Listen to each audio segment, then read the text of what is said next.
সংবাদ সবাইকে স্বাগত জানাচ্ছি আমি ফিরোজ তোহা। শুরুতে সংবাদ শিরোনাম। বাংলাদেশের গুরুত্বপূর্ণ আপডেট সংবাদে আপনাকে স্বাগত। শুরুতে সংবাদ শিরোনাম, পরে বিস্তারিত। সাবেক সেনাপ্রধান আজিজ আহমেদ এবং পুলিশের সাবেক আইজিপি বেনজিরকে পাপী বানিয়েছে সরকার বলে অভিযোগ করেছেন বিএনপির জাতীয় স্থায়ী কমিটির সদস্য গয়েশ্বরচন্দ্র রায়। এরপর জানিয়ে দিব, ঘূর্ণিঝড় রেমালের তাণ্ডবে পিরোজপুরে ১,৫০০ ঘরবাড়ি বিধ্বস্ত। জানিয়ে দিব, আওয়ামী লীগের সাধারণ সম্পাদক এবং সড়ক পরিবহন ও সেতুমন্ত্রী ওবায়দুল কাদের বললেন, বেনজিরের বিষয়ে দুদক তদন্ত করছে, চাইলে আজিজের ব্যাপারেও তদন্ত করতে পারে, সরকার এক্ষেত্রে কোনো বাধা দেবে না। এদিকে ডয়েচে ভেলেকে গাজার গণহত্যা নিয়ে প্রামাণ্যচিত্র তৈরির আহ্বান জানিয়েছেন তথ্য প্রতিমন্ত্রী এ আরাফাত। জানিয়ে দিব, কলকাতা সেই ফ্ল্যাটের সেফটি ট্যাঙ্কে মিলল আওয়ামী লীগের এমপি আনার আজিমের খণ্ডিত দেহ অংশ। ক্ষমতাসীন আওয়ামী লীগের এমপি আনারুল আজিম আনারকে ভারতের পশ্চিমবঙ্গের কলকাতার সঞ্চিবা গার্ডেনের যে ফ্ল্যাটে হত্যা করা হয়েছিল, সেই ফ্ল্যাটের সেফটি ট্যাঙ্ক থেকে তার মরদেহের একটি খণ্ড উদ্ধার করেছে। তবে এগুলো আনারের মরদেহের খণ্ডাংশ কিনা সেটা এখনো নিশ্চিত করতে পারেনি পুলিশ। ফরেনসিক রিপোর্টের পর সেটি নিশ্চিত হওয়া যাবে বলে জানিয়েছে সিআইডি। এবং সর্বশেষ জানিয়ে দিব, এমপিরকে হত্যা করে তারই জামা পরে বেরিয়েছিলেন কসাই জিহাদ। নৃশংস এই হত্যাকাণ্ডের ঘটনায় চাঞ্চল্যকর তথ্য দিয়েছে পুলিশ। পুলিশের বরাত দিয়ে হিন্দুস্তান টাইমসের এক প্রতিবেদনে বলা হয়েছে, এমপি আনারের দেহ টুকরো টুকরো করার পর তারই টি শার্ট পরে সেই ফ্ল্যাট থেকে বেরিয়ে পড়ে আনার আজিমের হত্যাকারী কসাই জিহাদ। প্রিয় দর্শক, এতক্ষণ শুনছিলেন সংবাদ শিরোনাম, এবারে বিস্তারিত। তবে তার আগে অনুরোধ থাকবে, আপনি কোন স্থান থেকে আমাদের সংবাদটি দেখছেন কমেন্ট করে জানিয়ে দিন এই সংবাদ সম্পর্কে আপনার মূল্যবান মতামত। প্রিয় দর্শক, আপনি যদি আমাদের চ্যানেলে নতুন হয়ে থাকেন, ভিডিওটি দেখতে দেখতে চ্যানেলটি সাবস্ক্রাইব করে রাখুন, যাতে করে আমাদের লেটেস্ট আপডেট সংবাদগুলো সবার আগে আপনার কাছে পৌঁছে যায়। এবারে বিস্তারিত। আজিজ ও বেনজিরকে পাপী বানিয়েছে সরকার, গয়সর। সাবেক সেনাপ্রধান আজিজ আহমেদ এবং পুলিশের সাবেক আইজিপি বেনজির আহমেদকে আওয়ামী লীগ সরকার পাপী বানিয়েছে বলে মন্তব্য করেছেন বিএনপির জাতীয় স্থায়ী কমিটির সদস্য গয়েশ্বরচন্দ্র রায়। তিনি বলেন, সরকারেরও পাপের কোনো শেষ নেই। সরকার ইশরাক হোসেনকে ভয় পায়, 2 দিন পর পর বিড়াল দেখলে ভয় পায়, কয়েকদিন পর পর নিজের ছায়া দেখলেও সরকার ভয় পায় বলে মন্তব্য করেছেন তিনি। মঙ্গলবার 28 মে জাতীয় প্রেস ক্লাবের সামনে বিএনপি নেতা ইঞ্জিনিয়ার ইশরাক হোসেনের মুক্তির দাবিতে আয়োজিত শ্রমিক জনতার সমাবেশে তিনি এসব কথা বলেন। এ সমাবেশের আয়োজন করেছে ঢাকা মহানগর দক্ষিণ শ্রমিক দল। গয়েশ্বরচন্দ্র রায় বলেন, বর্তমান সরকার আজকে সেনাবাহিনী, পুলিশ, বিচার বিভাগ সহ সবকিছু নিয়ে যে খেলাধুলা করছে, এত খেলাধুলা করতে গেলে একসময় সবকিছু আউলিয়া হয়ে যাবে এবং সরকারের মাথা ঘুরিয়ে পড়ে যাবে। হাইপোরোগ হলে মানুষ যেমন একটা চকলেটের অভাবে বাঁচে না, তেমনি ভাবে বর্তমান সরকার হাইপার রোগে আক্রান্ত, একটা চকলেটের অভাবে যে কোনো সময় পড়ে যাবে।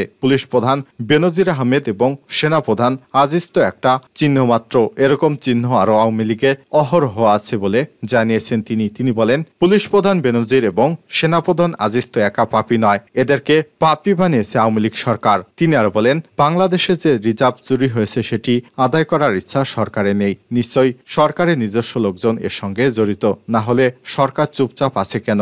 এখন পত্রিকা খুললে দেখা যায় বাংলাদেশ ব্যাংকের গভর্নর বলে এক কথা, অন্যদিকে দুদক বলে অন্য কথা।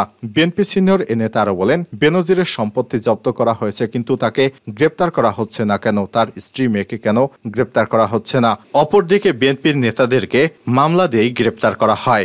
ঢাকা মহানগর দক্ষিণ শ্রমিক দলের আহ্বায়ক সুমন ভাইয়ের সভাপতিত্বে এবং সংগঠনের অধ্যাপক সচিব বদরুল আলম সবুজের সঞ্চালনায় সমাবেশে ঢাকা মহানগর দক্ষিণ বিএনপির আহ্বায়ক মুক্তিযোদ্ধা আব্দুল সালাম, বিএনপি চেয়ারপারসনের ব্যক্তিগত সহকারী শামসুর রহমান, শিমুল বিশ্বাস সহ আরো অনেক নেতৃত্ববৃন্দ উপস্থিত ছিলেন। ঘূর্ণিঝড় রেমালের তাণ্ডবে পিরোজপুরে ১,৫০০ ঘরবাড়ি বিধ্বস্ত।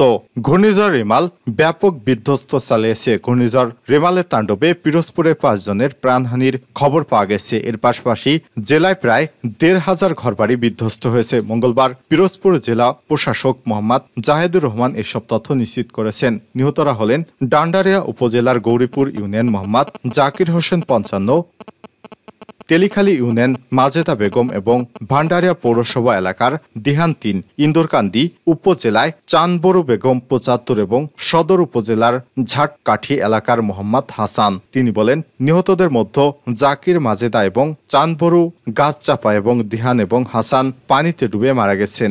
জেলা প্রশাসক জানিয়েছে, জেলার বিভিন্ন উপজেলায় ৭,৮৮৬ হেক্টর ফসলি জমি ক্ষতিগ্রস্ত হয়েছে। এছাড়াও ১০,০০০ পুকুরের ঘের প্লাবিত হয়েছে। এতে ১,৮০০ মেট্রিক টন বিভিন্ন প্রজাতির মাছ ভেসে গেছে। বিভিন্ন উপজেলায় এখনও বিদ্যুৎ বিচ্ছিন্ন রয়েছে। জেলার ৭টি উপজেলায় ১,৫০০ ঘরবাড়ি সম্পূর্ণ বিধ্বস্ত হয়েছে। ৫,৮০০ ঘরবাড়ি আংশিক বিধ্বস্ত হয়েছে। মোহাম্মদ জাহিদুর রহমান বলেন, রেমালের কারণে প্রশাসনের প্রস্তুত করা ৫৬১টি আশ্রয় কেন্দ্রে ২২,২৭৩ জন মানুষ আশ্রয় নিয়েছে। তাদের খাবার সহ নানা সহযোগিতা করেছে জেলা প্রশাসক। এর মধ্যে ৫০,০০০ খাবার প্যাকেট বিতরণ করা হয়েছে। তিনি আরো জানান, নদীপাড়ের বেড়িবাঁধের যে ক্ষয়ক্ষতি হয়েছে তা মেরামতের জন্য দ্রুতই কাজ করার জন্য পানি উন্নয়ন বোর্ড পাবো কর্মকর্তাদের বলা হয়েছে। ঘূর্ণিঝড় রেমালের প্রভাবে পিরোজপুর বিভিন্ন উপজেলায় এখনো পানির নিচে। পানিবন্দী মানুষ ক্ষতিগ্রস্তদের সহযোগিতা করা হবে বলেও আশ্বাস দেন এই জেলা প্রশাসক। ওবায়দুল কাদের বললেন, বেনজিরের বিষয়ে দুদক তদন্ত করছে, চাইলে আজিজের বিষয়ে তদন্ত করতে পারে। সাবেক সেনাপ্রধান আজিজ আহমেদ এবং সাবেক পুলিশ প্রধান বেনজির আহমেদ ইস্যুতে সরকার বিব্রত নয় বলে জানিয়েছেন আওয়ামী লীগের সাধারণ সম্পাদক এবং সড়ক পরিবহন ও সেতুমন্ত্রী ওবায়দুল কাদের। তিনি বলেন, এই বিষয়ে বলেন, সরকারের বিচার করার সৎসাহস আছে। সরকার তাদের অপরাধ অস্বীকার করে পার পেয়ে যাওয়ার কোনো সুযোগ দেয়নি। দুর্নীতির ব্যাপারে সরকার প্রধান আপসহীন। আজ মঙ্গলবার দুপুরে ধানমন্ডিতে আওয়ামী লীগ সভাপতির রাজনৈতিক কার্যালয়ে এক সংবাদ সম্মেলনে এসব কথা বলেন কাদের। ওবায়দুল কাদের বলেন, সাবেক আইজিপি বেনজির আহমেদের ব্যাপারে দুর্নীতি দমন কমিশন দুদক তদন্ত করে বের করছে। দুদক স্বাধীন। এই স্বাধীনতা শেখ হাসিনা দুদককে দিয়েছেন। দুদক জানিয়েছে, বেনজির আহমেদের অবৈধ সম্পদের বিষয় এখনো তদন্ত হচ্ছে এবং আরও তদন্ত হবে। সড়ক পরিবহন ও সেতুমন্ত্রী আরো বলেন, তদন্ত হচ্ছে মানে মামলা হলে বিচারের মুখোমুখি হতে হবে। কোনো অপরাধী শাস্তি ছাড়া পার পাবে না। শেখ হাসিনার আমলে সাবেক সেনাপ্রধান আজিজ আহমেদ যদি অপরাধী হন, তার বিরুদ্ধে তদন্ত করতে পারবে দুদক। অপরাধী হলে অপরাধের জন্য তাকে শাস্তি পেতেই হবে বলে জানান তিনি যেই হোক তাকে শাস্তি পেতে হবে। আওয়ামী লীগের সাধারণ সম্পাদক আরো বলেন, প্রধানমন্ত্রী শেখ হাসিনা সারা বিশ্বে একজন সৎ প্রধানমন্ত্রী হিসেবে পরিচিত। বাংলাদেশের জনপ্রিয়তা মূলে রয়েছে তার সততা এবং পরিশ্রম। সরকার দুর্নীতির বিরুদ্ধে সবসময় ব্যবস্থা নিতে প্রস্তুত। এ সময় কাদের বলেন, তারা গত জাতীয় সংসদ নির্বাচন বর্জন করার পরও ভোটার উপস্থিতি ছিল ৪২% বেশি। তারা বর্জন করে নির্বাচন ঠেকাতে পারেনি, জনগণের অংশগ্রহণকেও ঠেকাতে পারেনি। ওবায়দুল কাদের বলেন, বিএনপি নিষেধের অপরাধকে ঢাকার জন্য অপপ্রচার করছে এবং অপরাধীদের ক্ষমা করছে। তাদের আমলে অপরাধীদের কোনো শাস্তি হয়নি। আজ বিএনপি নেতারা বলে থাকেন, তারেক রহমানকে কিভাবে শাস্তি দেবে সরকার। তিনি বলেন, শাস্তি তো তারেক রহমান পেয়ে গেছেন। দুর্নীতি দমন কমিশন দুদকের মামলায় ৯ বছর কারাদণ্ড হয়েছে তারেক জিয়ার। সিঙ্গাপুরে অর্থ পাচারের কিছু টাকা বাংলাদেশে ফিরে পেয়েছে। অর্থ পাচারের মামলায় তারেক রহমানের ৭ বছরের কারাদণ্ড এবং ২০ কোটি টাকা জরিমানা হয়েছে। এরপর ২১শে আগস্টের গ্রেনেড হামলায় তার যাবজ্জীবন কারাদণ্ড হয়েছে। এখন শাস্তির বাস্তবায়নটা করতে হবে। শাস্তি কার্যকর করতে তাকে দেশে ফিরে আনতে হবে। সে চেষ্টা অব্যাহত রেখেছে সরকার। তারেক রহমানের শাস্তি কার্যকর হতেই হবে। ডয়েচে ভেলেকে গাজার গণহত্যা নিয়ে প্রামাণ্যচিত্র তৈরির আহ্বান তথ্য প্রতিমন্ত্রীর। গাজায় গণহত্যা নিয়ে প্রামাণ্যচিত্র তৈরি এবং প্রচারের মাধ্যমে ডয়েচে ভেলে জার্মান রাষ্ট্রীয় মালিকানাধীন আন্তর্জাতিক সম্প্রচার সংস্থাকে মানবাধিকারের প্রতি তার অঙ্গীকার এবং গণমাধ্যমের স্বাধীনতা প্রমাণের জন্য আহ্বান জানিয়েছে তথ্য সম্প্রচার প্রতিমন্ত্রী মোহাম্মদ আলী আরাফাত। মঙ্গলবার ২৮শে মে সকালে রাজধানীর আগারগাঁওয়ে তথ্য কমিশন বাংলাদেশ সম্মেলন কক্ষে অনগ্রসর প্রান্তিক এবং সুবিধাবঞ্চিত নাগরিক তথ্য অধিকার বিষয়ক কর্মশালায় প্রধান অতিথির বক্তব্যে প্রতিমন্ত্রী এই আহ্বান জানান। তথ্য কমিশন বাংলাদেশ ইউএসএইড দি কার্টার সেন্টার যৌথভাবে এই কর্মশালার আয়োজন করে। এ সময় তথ্য প্রতিমন্ত্রী তিনি বলেন, নিকট অতীতে ডয়েচে ভেলে মানবাধিকার নিয়ে একটি রিপোর্ট করেছে, যেখানে শ্রীলঙ্কা যে বেশ কিছুদিন আগে গৃহযুদ্ধ মোকাবেলা করেছে তার সঙ্গে বাংলাদেশকে তুলনা করা হয়েছে। আমি এটির সমালোচনা করব না। মানবাধিকার নিয়ে যে কোনো সংস্থার অঙ্গীকারের আমি প্রশংসা করি। শুধু আমি আহ্বান জানাবো, ডয়চে ভেলে যদি মানবাধিকারের প্রতি এত অঙ্গীকারবদ্ধ থাকে সেটা প্রমাণ করুক তারা।